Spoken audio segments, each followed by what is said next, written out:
खुद का घर होते हुए भी वृद्धा आश्रम में रहना पड़ता है। 4 कलयुगी बेटों ने अपने माँ बाप के साथ जो किया।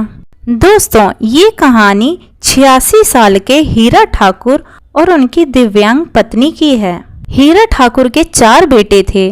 सभी बेटे अच्छी सरकारी नौकरी में काम करते थे और सभी बेटों की शादी भी हो गई थी।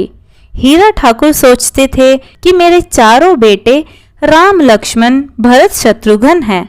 वे ये सोचकर खुश थे कि उनके चारों बेटे अब अच्छी नौकरी कर रहे हैं। हीरा ठाकुर जी ने अपने जीवन का एक बड़ा हिस्सा सरकारी प्रेस में नौकरी करते हुए बिताया और उन्होंने यही उम्मीद रखी थी कि वे अपनी कमाई से बचत किए गए पैसों से अपने बच्चों का भविष्य संवारेंगे और बुढ़ापे में यही बच्चे उनका सहारा बनेंगे, जिससे उनका जीवन सुकून से कटेगा।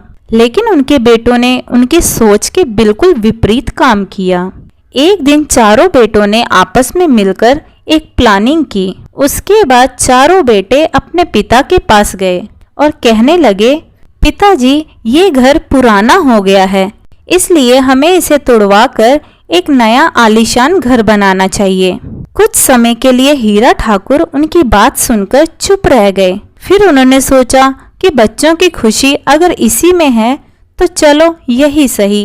उन्होंने अपने चारों बेटों को उस जमीन पर आशियाना बनाने के लिए मंजूरी दे दी। लेकिन उन्हें इस बात की बिल्कुल भी खबर नहीं थी कि आगे उनके साथ क्या होने वाला है। बेटों ने उनके ही जमीन पर अपने लिए तो आशियाना बना लिया, पर बुढ़ापे में जब माँ बाप को सहारे की सबसे ज्यादा जरूरत थी, तब उन्होंने बूढ़े माँ बाप को घर से बाहर का रास्ता दिखा दिया। मजबूरन हीरा ठाकुर पिछले 1.5 दशक से एक झोपड़ी में दिन बिता रहे थे। वे बेटों से मिन्नतें कर रहे थे कि उन्हें घर में रहने दें। इसके बावजूद बेटे अपनी दुनिया में मगन रहे और माँ बाप को लगातार नजरअंदाज करते रहे। जिंदगी के इस पड़ाव पर आकर जब इन बुजुर्गों को सहारे की जरूरत थी, तब ये एक झोपड़ी में दिन काटने को मजबूर थे। सर्दी हो या गर्मी या बरसात, हर मौसम में ये अपनी औलाद की राह देखते रहते थे कि कभी तो इनको झोपड़ी से पक्के घर में ले जाएंगे। लेकिन बेटों का दिल नहीं पसीजा। जब देश का कानून इन बुजुर्गों का मददगार बन गया तो बेटों के होश उड़ गए। हीरा ठाकुर अपनी पत्नी के साथ पिछले करीब 15 साल से झोपड़ी में रहने को मजबूर थे। बुढ़ापे में भी बेटों ने उनकी सुध नहीं ली।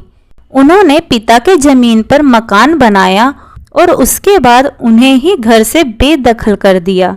जब इस तरह से हीरा ठाकुर काफी ज्यादा परेशान हो गए और वह पूरी तरह से बेबस हो गए, तब आखिर में हीरा ठाकुर ने हौसला बटोरा और पुलिस थाने में वरिष्ठ नागरिक सुरक्षा अधिनियम 2007 की धारा 24 के अंतर्गत बेटों के खिलाफ मामला दर्ज कराया। इसके बाद पुलिस ने चारों बेटों को गिरफ्तार कर लिया। चारों बेटों के खिलाफ भी कानूनी कार्रवाई हुई, लेकिन इससे उनके रवैये में तब्दीली आई। पहले जहां वे अपने माँ बाप की खोज खबर नहीं लेते थे, अब उन्हें घर ले जाने की बात कर रहे हैं। हीरा ठाकुर की बहुओं ने इसके लिए माफी मांगी।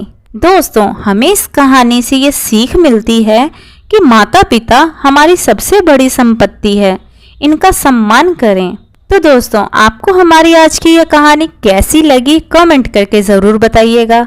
कहानी पसंद आई हो तो वीडियो को लाइक शेयर करें और चैनल हिंदी स्टोरीज डियर को सब्सक्राइब करना ना भूलें। वीडियो को पूरा देखने के लिए बहुत बहुत धन्यवाद दोस्तों। तो मिलते हैं अगली कहानी में, तब तक के लिए जय श्री कृष्णा।